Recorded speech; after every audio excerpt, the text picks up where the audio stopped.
지금까지 저는 예수 그리스도의 제자 바울이란 제목으로 말씀을 9주 동안 전해왔습니다. 오늘이 그 마지막 시간인데요, 내가 그리스도를 본받는 자가 된 것 같이 너희도 나를 본받는 자가 되라고 사도 바울이 말씀을 했습니다. 따라서 우리가 사도 바울의 모습들을 통해서 저와 여러분들의 모습이 예수님을 닮아 가시기를 주님의 이름으로 다시 한 번 더 축원을 드립니다. 마라톤 경주에서 영광스러운 이 월계관은 아무 선수에게나 주어지는 것이 아닙니다. 결승점에 가장 먼저 도착한 선수에게만 주어집니다. 비록 출발선에서 누구보다도 빨리 출발했다 할지라도 그것은 별로 중요하지가 않다는 말씀입니다. 저는 우리의 인생도 마찬가지라고 생각합니다. 어떤 수저를 물고 태어났고 또 어떤 경력을 쌓았고 어떤 업적을 남겼느냐 하는 것은 그렇게 중요하지가 않습니다. 하나님께서 보실 때에 죽음 앞에 선 우리의 모습이 어떠하냐, 이것이 중요하다는 말씀입니다. 하나님 보시기에 너무 부끄럽고 초라한 모습으로 죽음을 맞이하게 된다면 그 인생은 참 잘 살은 인생이라고 말하기가 어렵다는 것이죠. 그래서 이 시간에는 그 사도 바울의 죽음을 중심으로 한번 살펴보면서 그는 하나님 앞에 어떤 모습으로 섰는지 우리가 한번 발견하는 시간을 가지려고 합니다. 이 로마에 가면 세 분수 수도원이 있습니다. 이 수도원이 바로 60대 중반의 나이로 이 순교를 한 그 사도 바울이 순교한 바로 그 장소입니다. 당시에 로마 황제였던 이 네로는 AD 64년에 있었던 로마 대화재 사건으로 인해서 백성들에게서 이 폭동이 일어나려는 그런 분위기를 감지하게 됩니다. 그래서 이 모든 책임들을 기독교인들에게 온전히 전가시키기 위해서요, 잠시 로마의 옥중에서 풀려나서 소아시아에서 복음을 전하고 있던 사도 바울을 긴급하게 체포해서 로마로 압송을 하게 되었습니다. 예나 지금이나 이 사형 집행은 아무 데서나 한 것이 아니었던 것 같습니다. 우리나라도 그랬던 것처럼 이 로마 시대도 사람들이 많이 모여 사는 그 생활 공간 한가운데서가 아니라 사람들의 인적이 드문 아주 으슥한 그러한 이 성문 바깥에서 이 사형을 집행을 했습니다. 그래서 사도 바울도 오스티아라는 항구로 내려가는 아주 한적한 길가에서 이제 참수를 당하셨습니다. 이 바울이라는 최근 영화를 보면 잘 알 수 있는데요, 당시에 참수를 할 때는 이 죄인의 머리를 이 돌 기둥 위에 억지로 이 올려놓고 고정시킨 다음에 이렇게 긴 칼이나 또 도끼를 내리쳐서 이 목을 자르는 그런 방식이었습니다. 그래서 지금도 그 수도원에 가면 사도 바울을 참수할 때에 사용했던 그 큼직한 돌기둥이 그대로 보존되어져 있습니다. 그런데 그 돌기둥 위에 사도 바울의 목만 잘랐겠습니까? 얼마나 많은 성도들의 목을 잘랐겠습니까? 그래서 그 돌기둥을 보면 한쪽으로 심하게 깎여 있는 것을 볼 수 있다고 합니다. 그렇다면 사도 바울은 어떠한 모습으로 죽음을 맞이하였고 또 어떠한 모습으로 하나님 앞에 섰을까요? 우리는 오늘 우리에게 주신 이 본문 말씀을 통해서 그 모습을 발견할 수가 있습니다. 먼저 이 디모데 후서는 사도 바울이 믿음의 아들이었던 디모데에게 보낸 이 두 번째 마지막 편지였습니다. 그런데 6절 하반절에 보니까 나의 떠날 시각이 가까웠다라는 이 말씀을 볼 때 이 편지는 순교를 당하기 바로 직전에 바로 그 로마 감옥에서 쓴 편지였습니다. 따라서 사도 바울은 신약 성경 27권 가운데 무려 13권이나 쓰게 되었는데요. 그 중에서 이 가장 시기적으로 마지막에 쓴 책이 디모데 후서라는 것입니다. 마치 모세가 죽기 전에 앞으로 가나안 땅에 들어가게 되어질 이스라엘 백성들을 향하여 뭘 썼습니까? 신명기라는 성경을 쓴 것처럼 이 사도 바울은 비록 개인인 디모데에게 보낸 편지였지만은 앞으로 많은 환난을 거쳐가야 할 디모데와 온 성도들을 향하여서 이 서신을 쓴 것입니다. 그래서 디모데 후서는 사도 바울의 유언이라 해도 과언이 아닙니다. 특별히 이 마지막 4장에 보면 우리는 사도 바울의 삶을 크게 세 가지로 우리가 나타난 것을 볼 수가 있습니다. 먼저 첫 번째는 사도 바울은 죽는 순간까지 고난의 삶을 살았습니다. 지난 주일에 우리는 고린도 후서 11장을 통해서 사도 바울이 전도 여행을 하면서 얼마나 많은 고난과 고통을 몸소 경험했는지 살펴보았지 않습니까? 흔히들 힘든 일이 찾아오면 뭐라고 주로 위로를 주고 받습니까? 이 또한 뭐 하리라고요? 지나가리라. 조금만 견딥시다. 조금만 더 사회 거리두기 조금만 더 합시다. 이렇게 하면서 조금만 더 참자라고 말을 합니다. 실제로 조금 지나고 나면 대부분의 이 어려움들은 지나가죠. 그래서 나중에 맞아, 몇 년 전에 그럴 때가 있었지, 우리가 교회에 근처도 못 올 때가 있었지 하고 이렇게 회고할 때가 있다는 것이죠. 그런데 사도 바울의 경우는 그렇지가 않았습니다. 그가 사역을 처음 시작할 때부터 거센 고난의 바람이 몰아쳤는데 마지막 순교하는 그 순간까지도 단 한 번도 그 바람이 사라지지 않고요, 집요하게 줄기차게 몰아쳤다는 것입니다. 먼저 6절 말씀을 볼까요? 전제와 같이 내가 벌써 부어지고 라고 사도 바울이 말씀하고 있습니다. 자신의 죽음을 이렇게 표현을 했는데요. 왜냐하면 전제는 구약시대의 포도주나 또는 독주를 제물 위에 부어서 드리는 제사를 보고 전제라고 했습니다. 따라서 사도 바울은 자신의 죽음이 모든 사람이 희망하는 것처럼 편안하고 안락하고 고통이 없는 그런 죽음이 아니라 너무 끔찍하고 고통스럽고 잔인한 순교의 제물로서의 죽음을 될 것을 우리에게 보여주고 있습니다. 그리고 7절 다음 절인 7절에 보니까 사도 바울은 자신의 삶을 어디에 비유하고 있습니까? 선한 싸움과 그리고 달려가는 것에 비유하고 있습니다. 여기서 싸움이라는 것은 이 격투기, 레슬링과 같은 격투기 선수들이 일정한 룰을 정해놓고 그래서 신사적으로 그렇게 경기를 하고 승패를 가르는 그런 싸움을 이야기하는 것이 아닙니다. 전쟁터 한복판에서 죽이지 않으면 내가 죽어야 하는 그러한 치열한 바로 그러한 싸움을 바로 오늘 본문에서는 싸움이라고 표현을 하고 있습니다.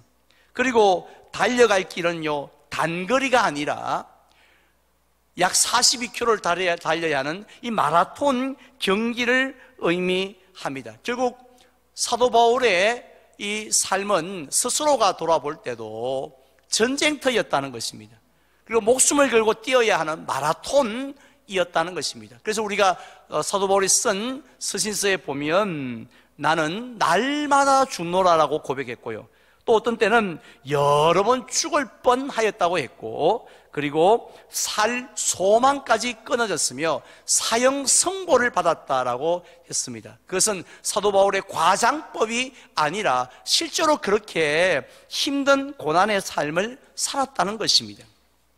자, 그리고 오늘 시간 관계상 읽지 않았지만 9절 말씀에 보면요, 지금 머나함은 에베소라는 곳에서 사역을 하고 있는 그 디모데에게 무엇을 요청합니까? 너는 어서 속히 내게로 오라고, 빨리 좀 달려오라고 그렇게 요청을 합니다.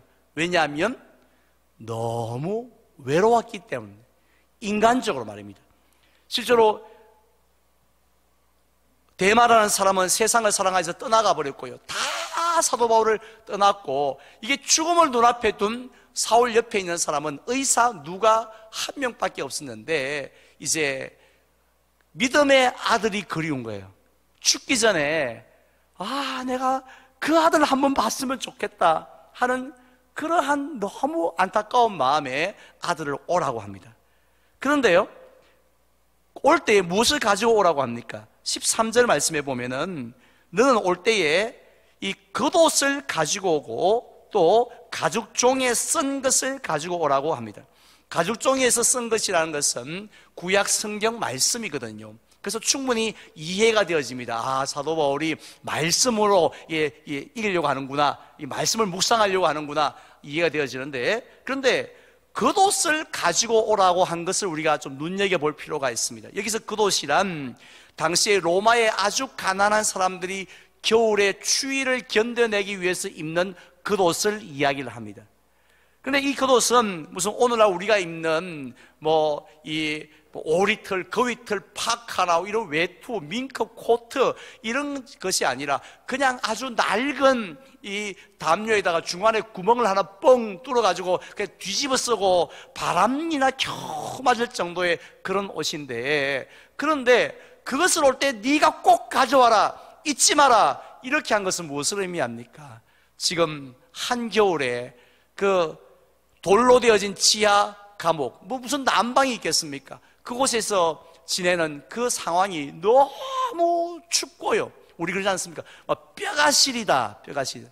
정말 뼈가 시리고 너무 고통스러운 그런 상황이었기 때문에 그거라도 좀 가져왔으면 좋겠다라고 편지에 쓴 것을 볼 때에, 사도 바울은 정말 고난의 삶을 살았다라고 우리 인정하지 아니할 수가 없지 않습니까? 다음 두 번째로 사도 바울은 죽는 순간까지 용서의 삶을 살았습니다. 16절 말씀을 한번 보실까요? 4장 16절입니다. 제가 봉독해 드리겠습니다. 내가 처음 변명할 때에 나와 함께 한 자가 하나도 없고 다 나를 버렸으나 그들에게 허물을 돌리지 않기를 원하노라 하고 있습니다. 사도행전 28장에 보면요, 사도 바울이 처음으로 예루살렘에서 로마로 압송되어져 올 그때는 그렇게 외로운 길이 아니었습니다. 왜냐하면 사도 바울이 그 먼 길을 배를 타고 온다는 소식을 듣고 당시에 로마 교회 성도들 중에 꽤나 이름이 있는 대표자들이 사울을 맞이하러 갑니다. 앞비오 광장까지 가서 그 사울을 맞이하는데 그냥 맞이했겠습니까? 아이고, 사도 바울 얼마나 오시는데 고생이 많았냐고. 또 유라굴로라는 그 광풍에 그렇게 시달렸다고 하는데 몸은 괜찮냐고. 이렇게 독사에 물리기도 했다는데 후유증은 없으시냐고. 이제 걱정하지 마십시오. 로마에 오셨으니까 우리가 남입니까? 우리가 돌봐주겠습니다. 우리가 먹을 것, 입을 것 제공하겠습니다. 우리가 옆에서 당신 죄가 없다고 황제 앞에 손을 쓰고 변론해 보겠습니다 하면서 그렇게 했던 사람들이 많이 있었기 때문이었습니다. 그런데 이번 두 번째 투옥은 어떻게 됐습니까? 정말 그들의 말대로 2년 동안 가택연금으로 정말 자유롭게 사람을 만났던 사도 바울이 석방이 되어서 복음을 전하다가 다시 잡혀왔을 그때는요, 처음과 상황이 완전히 달랐습니다. 처음에 변명할 때 나와 함께 했던 그 많은 사람들, 그 많은 성도들, 우리가 기도하겠습니다, 우리가 당신을 위해서 우리가 뭐 하겠습니다, 후원하겠습니다 했던, 그렇게 많았던 사람들이 다 어디 갔지? 다 어디 갔어? 이렇게 사도 바울이 생각할 정도로 하나도 그의 곁에 없었다는 것입니다. 얼마나 섭섭했겠습니까? 얼마나 원망스러웠겠습니까? 그래도 사람이 죽는다는데 죽을 때는 한번 찾아와 봐야 되는 것 아니겠습니까? 그런데요, 로마의 폭정이 얼마나 거셌던지, 예수 믿는다고 했을 때에 그에 대한 박해가 얼마나 심했던지 사도 바울 근처도 오지 아니하고 다 신앙을 버리게 됐다는 것입니다. 자, 그럼에도 불구하고 사도 바울은 어떻게 합니까? 그들에게 허물을 돌리지 않고 용서하기를 내가 원하노라, 이렇게 말을 하는 것을 볼 수 있습니다. 오늘 본문의 성경에는 당연히 나와 있지 않지만 아마도 사도 바울이 이제 순교하는 그 순간 목을 돌기둥에 이렇게 올려놓는 60세 중반의 노인으로 그렇게 있을 때에 자식 인정사정 볼 것 없이 칼을 내치려고 하는 그 로마 군인을 보면서도 사도 바울은 어떻게 했을 것 같습니까? 성경에 나와 있지 않지만 아마도 스데반이 그랬던 것처럼 주여 저들의 죄를 용서하여 주시옵소서, 이렇게 기도하지 않았겠습니까? 이것이 바로 사도 바울의 두 번째 삶의 모습입니다. 마지막 세 번째 삶의 모습은 죽는 순간까지 소망의 삶을 살았다는 것입니다. 오늘 8절 말씀 보시기 바랍니다. 이제후로는 나를 위하여 의의 면류관이 예비되었으므로 주 곧 의로우신 재판장이 그날에 내게 주실 것이며 내게만 아니라 주의 나타나심을 사모하는 모든 자에게도니라. 아멘. 정신의학과 교수 중에 퀴블러 로스라는 유명한 사람이 있습니다. 그는 무엇을 연구하는 사람이냐면 사람의 죽음을 연구하는 사람이었습니다. 그래서 누구나 한 번은 다 죽게 되어지는데 이 죽음이라는 엄청난 사건이 다가왔을 때에 어떻게 그 죽음에 대해서 반응을 하는지를 연구를 하기 시작한 겁니다. 그러니까 크게 5개 단계의 반응이 나타나더라는 거죠. 첫 번째로 나타나는 단계는 부정이라는 겁니다. 무슨 소리냐고, 제가요? 제가 암이란 말입니까? 저는 담배도 안 피우고 술도 안 마시는데 운동도 열심히 하고 뭐 물도 잘 마시는데 제가 암이라고요? 잘못됐을 겁니다. 아니면 또 그 기계가 고장나서 그랬을 겁니다. 아니면 뭐 이 병원이 너무 규모가 작고 의사가 실력이 없어서 그럴 겁니다 하면서 인정을 하지 않고 부정을 한대요, 처음에는. 그러다가 두 번째로는 그 검사가 진짜고 정말 자신이 죽을 병에 걸렸다는 걸 알게 되어지면 두 번째는 분노의 단계로 들어간답니다. 세상에 나쁜 놈들 얼마나 많은데, 나는 그래도 하나님 믿고 그 나름대로 내가 한번 살아보려고 애쓰는데, 세상에 나쁜 인간들 얼마나 많은데 왜 하필 내가 암이냐고, 왜 나에게 그런 생각지도 못하는 일이 찾아왔냐고, 이렇게 분노를 하는 단계로 들어간대요. 그러다가 세 번째 단계는요, 협상을 한답니다. 그러면 제가 어떻게 무슨 뭐 민간요법을 한번 쓰면 될까요? 어디 뭐 미국에 좋은 약이 없을까요? 하고 이렇게 이제 뭐 기도를 한번 해볼까요? 하고 이렇게 이 생명 연장을 위한 협상을 자꾸 찾는다는 거죠. 그러다가 아무런 길이 없다면, 죽음의 길을 통과하는 것 방법밖에 길이 없다는 것을 알게 되어지면 네 번째로 나타나는 것은 깊은 우울증입니다. 사람이 가라앉았어요. 숨은 쉬고 있지만 이게 살한 게 아니에요. 그러다가 마지막 5번째 단계가 되면 그 죽음을 수용한답니다. 그래요, 의사쌤, 그래요, 집사님, 그래요, 목사님, 다 죽는 거 아닙니까? 뭐 나다고 별일 있습니까? 한 번 왔다 한 번 가는 세상 아닙니까? 예, 맞습니다 하고 이렇게 죽음을 수용하는 단계가 마지막 단계라고 해요. 그러면서 죽음을 수용하면서 드디어 모든 것들을 하나하나 움켜쥐고 살았던 것들을 내려놓는다는 것이죠. 자, 그런데 우리가 사도 바울을 보면요, 그런 지금 순교의 날짜가 바로 코앞에 다가왔음에도 불구하고 끝까지 내려놓지 않았던 것이 있었습니다. 아마도 내가 죽기 전에 디모데를 꼭 한번 보고 죽어야겠다, 내가 디모데를 봐야 눈을 감을 것 같다, 이런 생각은 내려놓은 것 같습니다. 아이고, 그 에베소가 어디 뭐 가까운 동네도 아니고 그 먼 데서 옛날 배를 타고 걸어서 오는데 얼마나 오래 걸리겠냐, 못 보겠구나 하고 그것도 내려놨을 것 같고요. 그리고 한 장 밤에 추위에 부들부들 떨면서 덮어 쓰고 하룻밤이라도 좀 따뜻하게 자고 싶어서 가지고 오라고 했던 그 겉옷도 아이고, 그거 한번 못 입어보고 죽겠구나 하고 내려놓았지 않겠습니까? 어쩔 수가 없잖아요. 그런데 끝까지 사도 바울이 내려놓지 않았던 것이 있었습니다. 그것은 바로 그날에 대한 소망은 내려놓지 않았다는 것입니다. 그날이 어떤 날입니까? 그날은 곧 예수 그리스도가 다시 재림하시는 날이었는 줄 믿습니다. 언젠지 모르겠지만 도둑같이 주님께서 임하신다 했는데 그날에 대한 소망이었습니다. 왜냐하면 마태복음 25장에 보면 예수님께서 다시 이 땅에 오실 때에 어떤 모습으로 오신다고 했습니까? 구경꾼으로?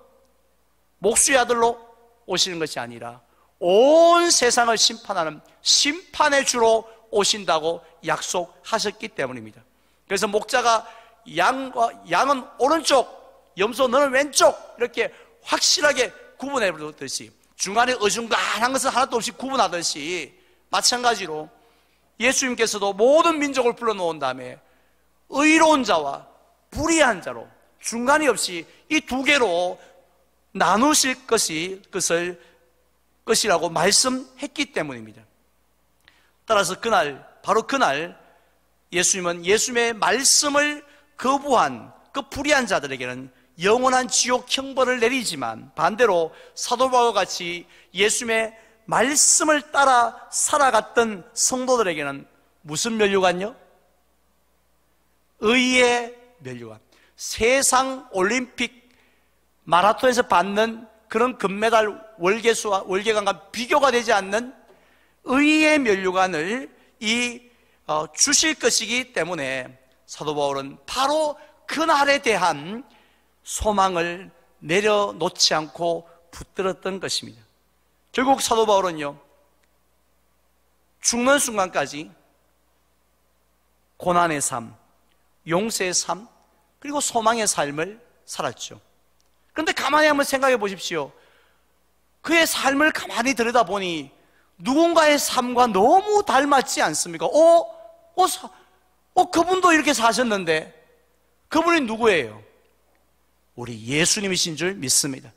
예수님의 마지막 삶이 죽을 때까지 고난의 삶이었고, 죽을 때까지 용서의 삶이었고, 죽을 때까지 소망의 삶이었지 않습니까? 결국 사도 바울은 그냥 말만 그리스도를 내가 본받는다라고 그렇게 광고만 했던 것이 아니라 실제로 그런 삶을 살았다는 것입니다. 그렇다면 우리가 오늘 마지막으로 하나 생각해 볼 것이 있습니다. 그것은 바로 사도 바울이 그 죽음이라는, 순교라는 그 엄청난 상황 앞에서도요, 전혀 흔들리지 않고 견실하였고, 오히려 끝까지 주의 일에 힘써서 달려갈 수 있었던 그 힘은 무엇일까요? 그 에너지는 무엇일까요? 우리는 사도 바울을 그렇게까지 달려가게 했던 그 힘과 에너지를 고린도전서 15장 58절, 부활장인 15장의 마지막 결론에서 우리는 발견할 수 있습니다. 우리 화면을 보시고 다 함께 봉독하기를 원합니다. 그러므로 내 사랑하는 형제들아, 견실하며 흔들리지 말고 항상 주의 일에 더욱 힘쓰는 자들이 되라. 이는 너희 수고가 주 안에서 헛되지 않은 줄 알미라. 아멘. 지금 사도 바울은 고린도 교회 성도들의 그 많은 수고가 누구 안에서 헛되지 않다라고 분명히 말씀했습니까? 주 안에서, 즉 예수님 안에서 헛되지 않다고 했습니다. 그렇다면 지금까지 고린도전서 15장에서 말씀했던 그 예수님은 어떤 분이셨습니까? 그 예수님은 부활하신 예수님이셨습니다. 사도 바울은 이 부활하신 예수님이 얼마나 귀했던지 15장 전체를 통해서 예수님의 부활에 대해서 설명했는데요, 가장 먼저는 예수님의 부활은 어느 날 갑자기 뜬금없이 일어난 해프닝이나 황당한 사건이 아니라는 것이죠. 물론 세상 사람들이 볼 때는 아니 코로나19와 같은 이런 사태에 무슨 모이지 말라 그러면 그 교회에 좀 안 가면 어때서 뭐 부활절이라고 말도 안 되는 부활이라는 이 과학적인 근거도 없는 그 때문에 그 많은 성도들이 모여야 한다고 이해를 못 하겠지만, 그러나 사도 바울은 뭐라고 합니까? 성경대로 예수님이 죽으신 거예요. 예수님이 부활하신 것도 이미 성경에서 다 말씀하셨기 때문에 그대로 부활하신 그런 사건이란 말입니다 라고 성경을 통해서 말씀합니다. 그리고 또요, 예수님의 부활은 어떤 사람들이 주장하는 것처럼 끙끙무리한 새벽에 막 슬픔에 빠져서 멘붕 상태에 이르는 마리아를 비롯한 여자 몇 명이 그냥 뭘 보고는 예수님 살아나셨다고 이렇게 해서 전파된 그런 사건이 아니라는 것입니다. 그 여인뿐만 아니라 베드로도 보았고 12사도가 보았고 500여 형제도 보았고, 그리고 또 나중에는 만삭되지 못하여 난 자 같은 내게도 그분이 나타나셨기 때문에 이건 분명한 사실이라고 그렇게 또 말씀을 했습니다. 마지막으로는요, 그 예수님의 부활로 인해서 예수님이 우리에게 주셨던 모든 말씀들, 모든 약속들도 거짓말이 아니고 다 진실이요 진리라는 것을 또 말씀을 했습니다. 바로 이 부활 신앙이 사도 바울의 힘이 된 줄 믿습니다. 그 부활 신앙이 있었기 때문에 죽는 순간까지도 표대를 향하여 자기 목숨도 아끼지 아니하고 사명을 향하여 달려갈 수 있었지 않겠습니까? 만약에 아무리 결심하고 결단하고 헌신했다 할지라도 이 부활신앙이 없었다라면, 그렇다면 사도 바울은요, 흉내도 내지, 예수님을 따라가는 흉내도 내지 못했을 것입니다. 이제 저는 말씀을 맺고자 합니다. 마라톤 경기에 참가한 모든 선수들은요, 누구나 다 마지막 결승점에 1등으로 통과하기를 원합니다. 월계관에서 쓰기를 원합니다. 우리 인생도 마찬가지입니다. 마지막 주님 앞에 주님 보시기에 멋진 모습으로 죽음의 결승점을 통과하기를 원합니다. 그래서 하나님, 예수님처럼, 바울처럼 그렇게 평생을 고난의 삶, 용서의 삶, 소망의 삶을 살기를 원합니다 라고 말합니다. 그런데요, 실제로 그렇게 사는 사람들 많지 않습니다. 젊을 때 전도회 회장할 때는 또 돈 좀 있고 건강하고 모든 상황이 어려움이 없을 때는 정말 많은 일들을 했습니다. 그런데 어려움이, 코로나19라는 어려움이 닥쳐오고 이웃과 비교할 수 없는 죽음이라는 그런 어려움들이 닥쳐왔을 때에 사람들의 그 삶의 모습이 변질되어지기 시작합니다. 고난이 아니라 좀 편한 삶으로, 용서가 아니라 보복의 복수의 삶으로, 소망의 삶이 아니라 절망의 삶으로, 이름은 예수님의 제자들인데 예수님과는 하나도 닮지 아니하는 그런 모습으로 살아가고 있다는 것입니다. 이유가 뭔가요? 교회는 다녀도 믿음이 없기 때문입니다. 부활하신 예수님을 바라보지를 않기 때문입니다. 그렇게 많이 부활절 예배도 참석하고 부활절 계란도 까먹었지만 그러나 부활하신 그 예수님을 믿지 않기 때문에 그렇습니다.